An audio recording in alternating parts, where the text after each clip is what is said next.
अस्सलामुअलैकुम व आदाब नाजरीन। हम आपको लगातार डिफरेंट इश्यूज़ को लेकर इंफॉर्मेशन देते रहते हैं। आज हम आपको जो केट का बेंच है जम्मू का, उसका एक फ़ैसला आया है जिसमें प्रोसिक्यूटिंग ऑफिसर जिसको गवर्नमेंट ने टर्मिनेट किया था सर्विसेज से, उसकी सर्विसेज को रीइंस्टेट करने की डायरेक्शंस दी है विद द कंडीशन की जो क्रिमिनल कोर्ट जो है वो जब वहाँ से उसके खिलाफ जो केसेस है उनका फाइनल डिस्पोजल आएगा। और मैं ये बात बता दूँ, ये केस रिलेटेड है, जो जजमेंट आई है ये वसीम अहमद कुरैशी है जिनकी उम्र 42 साल है और ये तहसील मैंडर डिस्ट्रिक्ट पुंछ के रहने वाले हैं। इनको गवर्नमेंट ने इस बेस पर सर्विस से टर्मिनेट किया था कि इनका नाम जो है वो 2 एफआईआर्स में आया है, जो एनडीपीएस से ड्रग्स के रिलेटेड एफआईआर्स हैं उसमें नाम आया है और इनको पुलिस ने उसमें पकड़ा भी था, तो उसको जो है वो सेट असाइड कर दिया और गवर्नमेंट को डायरेक्शंस दी है कि जो आर्डर जो उन्होंने निकाला है इसकी टर्मिनेशन का सर्विसेज से उसको क्वैश किया है। और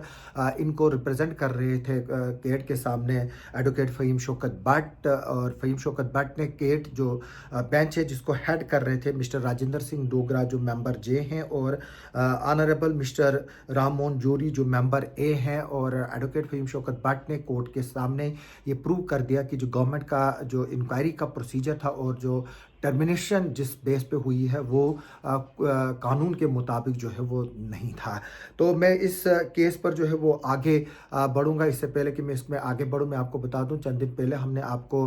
वली कंस्ट्रक्शन कंपनी की एक न्यूज़ बताई थी जिसमें हाई कोर्ट ने जो जीएसटी लगाया था 100% उस पर स्टे लगाया था। वहाँ पर मैंने एक नाम आपको बताया था, एडवोकेट तफहीम कोसर।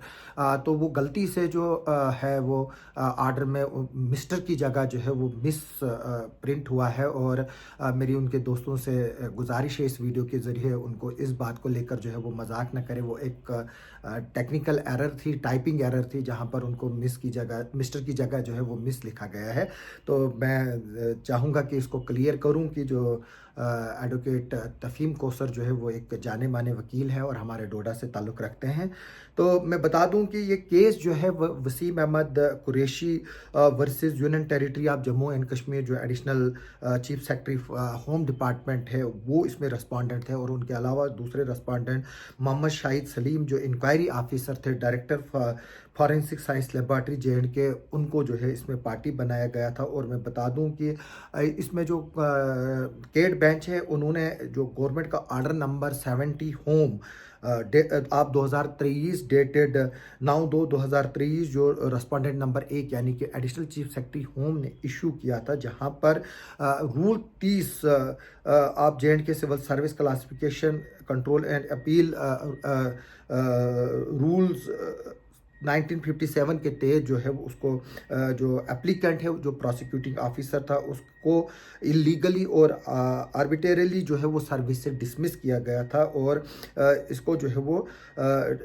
डिसक्वालीफाइड किया गया था कि ये कहीं और भी जो है वो नौकरी हासिल नहीं कर सकता, सरकारी नौकरी। इसके अलावा एक और इसमें प्ली ली गई थी कि जो इंक्वायरी रेस्पोंडेंट नंबर 2 ने की है जो रेस्पोंडेंट नंबर 1 की डायरेक्शंस पर, उसको भी जो है वो सेट असाइड किया जाए, क्योंकि वो प्रोसीजर के के तहत जो है वो जो प्रोसीजर सेट है rule 33 of जे&के service classification act 1957 उसके तहत नहीं है। और दूसरा ये कि जो डायरेक्शन दी जाए रेस्पोंडेंट नंबर 1 को कि वो इसको रीइंस्टेट करे और इसके जितने भी बेनिफिट्स है उनको दे, और जो ऑनरेबल कोर्ट जो भी इसके अलावा चाहे अगर उसको लगे कि कोई चीज़ बेनिफिट देने की ज़रूरत है पेटिशनर को तो वो भी जो है वो दे सकते हैं। मैं बता दूं कि इसमें जैसे कि मैंने ऑलरेडी बताया कि जो ये वसीम अहमद कादरी साहब हैं, इनको जो है वो एफआईआर लगी थी, 2 एफआईआर लगी थी इसमें, जिसके बिना पर जो है इनको वो वहाँ से उनके बिना पर जो है इनकी सर्विसेज को डिस्क्वालीफाई किया गया, जिसमें एक एफआईआर जो है वो एफआईआर नंबर 230 ऑफ 2020 डेटेड 4/5/2020 जो police under NDPS act 1985 register हुई है पुलिस स्टेशन राजौरी में, और इसमें जो है वो एप्लीकेंट को जो है वो एक और केस में अरेस्ट भी किया गया था जो 10/2/2022 से जम्मू पुलिस की, जिसमें 18 एफआईआर नंबर आप 2022 है जो पुलिस स्टेशन नवाबाद में जो है वो लगी हुई है। तो इसकी डिटेल्स देते हुए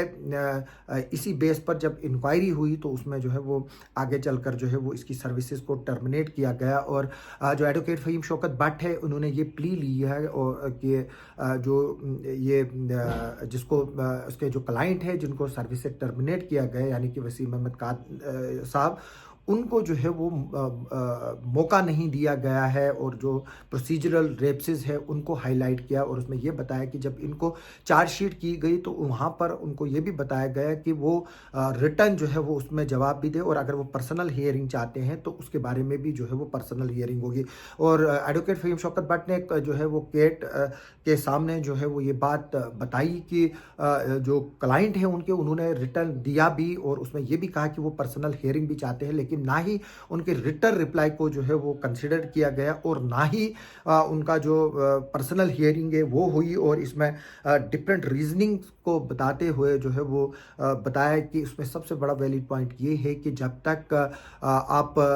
गिल्टी जो है वो नहीं डिक्लेयर किए जाते हैं कोर्ट से, तब तक जो है वो आप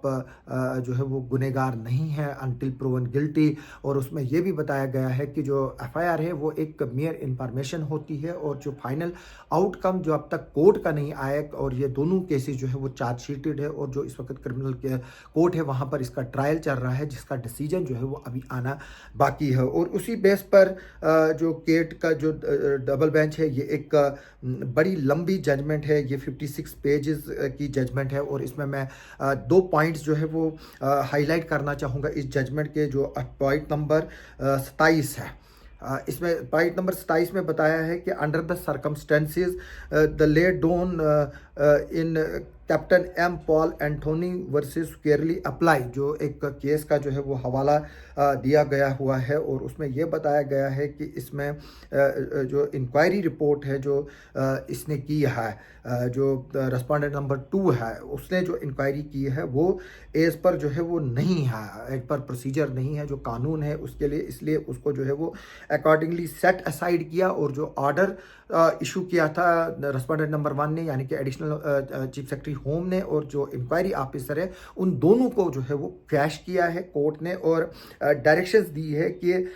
जो कोर्ट है उसने ये बताया है कि इस वक्त वो गवर्नमेंट को जो है वो डायरेक्शंस नहीं देंगे कि जो एप्लीकेंट है उसको इमीडिएटली जो है वो रीइंस्टेट किया जाए, लेकिन उन्होंने कहा है कि जो सीरियस क्योंकि इसके खिलाफ सीरियस एलिगेशन है, और कोर्ट ने जो केट है उन्होंने कहा कि एप्लीकेंट जो है को रीइंस्टेट किया जाए विद ऑल बेनिफिट्स, और जो बाकी जो इसको जो सर्विस में मिलने हैं और रीइंस्टेट करना है subjected to the outcome of the conclusion of criminal trials, यानी कि जो इसके खिलाफ 2 केसेस कोर्ट में चल रहे हैं उसके रिजल्ट आने के बाद ही जो है वो एप्लीकेंट को रीइंस्टेट किया जाए और इसको तमाम जो बेनिफिट्स है वो दिए जाएं। तो जैसे कि मैंने बताया कि ये जजमेंट जो है वो डिलीवर की है राम मोहन जोरी जो एडमिनिस्ट्रेटिव मेंबर हैं, और राजेंद्र सिंह डोगरा जो जुडिशियल मेंबर है केट बेंच जम्मू के, उन्होंने। और ये एक तरह से एक सीधे सीधे एक प्रोसीजर है, और एक तरह से सीधे सीधे कोर्ट ने इसमें एक केस सेटल किया है कि जब भी आप किसी ऑफिसर को डिसमिस फ्रॉम सर्विस करते हो तो वहाँ पर जो रूल्स एंड रेगुलेशन गवर्नमेंट के पहले से ही हैं उनको फॉलो करने की ज़रूरत है, और अगर कोई भी डिस्क्वालिफिकेशन जो है वो किसी की सर्विस को जो है वो डिसएंगेज किया गया है, और अगर ये रूल्स जो है वो फॉलो नहीं किए जाएंगे तो वो डिसमिसल जो है वो इलीगल है और आर्बिट्रेरीली है। हमारी इस तरह की खबरों पर आगे भी नज़र बनी रहेगी। आप हमारे साथ बने रहे। आप सबका सुनने के लिए और देखने के लिए बहुत बहुत शुक्रिया।